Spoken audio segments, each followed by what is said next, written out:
What's up, YouTube? This is Morgan, also known as Jew, and the news officially, finally, has been broken that Geoff Collins has been relieved of his duties as Georgia Tech football head coach.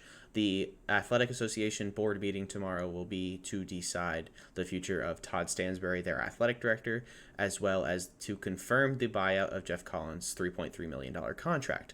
Now, today in this video, I'm just going to go through a CBS Sports article written by Dennis Dodd about the potential replacements for Geoff Collins next year as head coach, as well as give my thoughts and opinions on each one and what I would think of them as a head coach. So, without further ado, let's get into it.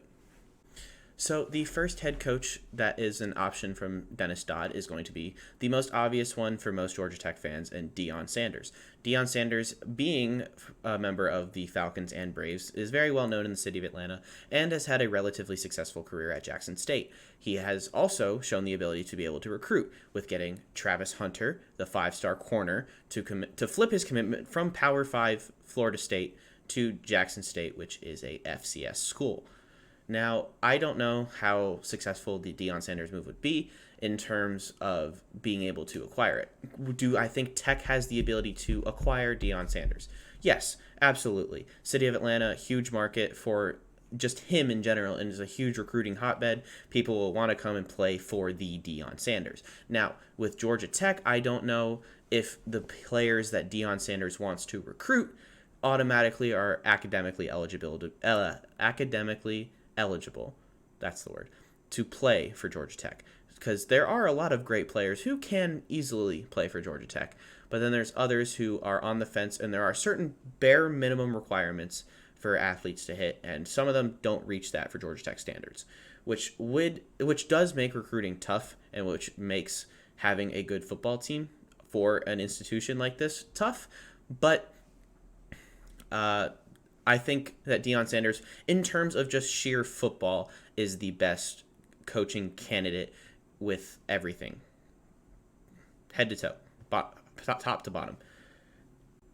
Now, the next head coach that would be an option for Georgia Tech to hire would be Sean Clark from Appalachian State. Now, the level of concern that would be there is low, but it is still there that he is jumping from a group of 5 school all the way up to a Power 5 ACC school. But his football knowledge is there, and he's shown that he can go into big schools and upset them, and Appalachian State is buying into his philosophy. While the previous Appalachian State coach is already struggling at Louisville, per words of the author, the level, that's what makes there be a level of concern for him becoming the head coach. Now, what we want as a Tech fan, per se, I'd want a proven head coach rather than a coordinator. So having a guy like Sean Clark come in, or one other guy or two other guys on this list, would be absolutely fantastic. You want a proven head coach. This is a job where it's not rebuild the program. It is you need to build the program. It's not rebuilding. You need to build the program. This program is nothing. Absolutely nothing. So next we have the Georgia offensive coordinator, Todd Monken. His name was mentioned a week ago for Herm Edwards' situation. Now, the Herm Edwards situation is a wild one, to say the very least. There's a lot of shady play and just a lot wrong with Herm Edwards. He developed Stetson Bennett. He's won a national championship, and he game plans against Tech every single year. So he knows what Tech is doing wrong on the defensive side of the ball, at least. And on offense, he has shown that he knows how to attack different defenses and high-level defenses to be able to make a good offense run. The next option is going to be Tyson Helton from Western Kentucky.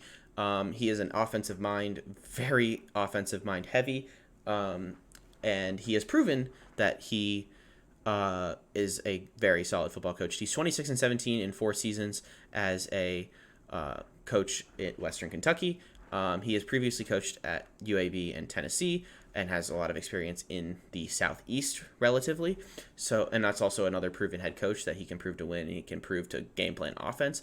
I wouldn't say that takes you to the next level of like ACC championships and contending, but that will get you consistent bowl games, I would say. The next option is going to be Jamie Chaldwell, the Coastal Carolina head coach. If he doesn't snag another one of the camera focus. If he doesn't SAG, another one of the top jobs of what people are going to be taking. This is just another option. He has had undeniable success for his last 3 seasons. He is 25-3 at Coastal Carolina, as well as showing that he can get into the top 25, as well as compete in general.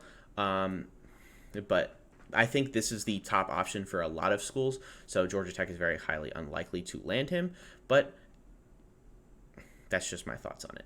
The last option that this article lists is going to be Andy Colton. He is the offensive coordinator for Kansas.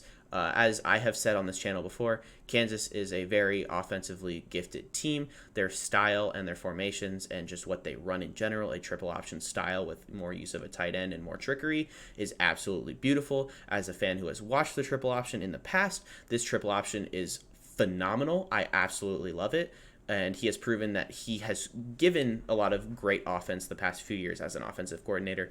Now, do I see him getting the job? No, I don't. I think he takes one more year at Kansas because this is the first year Kansas has been a good offensive team. But also, I don't think Georgia Tech takes him because they do want a proven coach as well. But that's all I have on the thoughts for Colton and all these other guys. Now, out of the favorites that I have for these coaches, I'd say it's either going to be Deion Sanders or, in terms of actually getting the job, it's either Deion Sanders or Tyson Helton. What I would like at the top of the top is Jamie Chadwell from Coastal Carolina, but that's just my take on it. If you have any thoughts on it, please leave your comment down below. I'm not trying to turn this channel into a Georgia Tech channel, but that's likely what it'll be becoming, as there is more rumors and such going to be on the horizon of who's going to be taken, and I am very, let's say, intertwined in the Georgia Tech community, and I read a lot about them and research a lot about them, so there will be a lot of Georgia Tech stuff on this channel. If any of content like that interests you, please subscribe down below. If you like this video, please obviously like the video. Comment what you'd like to see next or any rumors that you would like me to react to. I'm going to be out. Peace.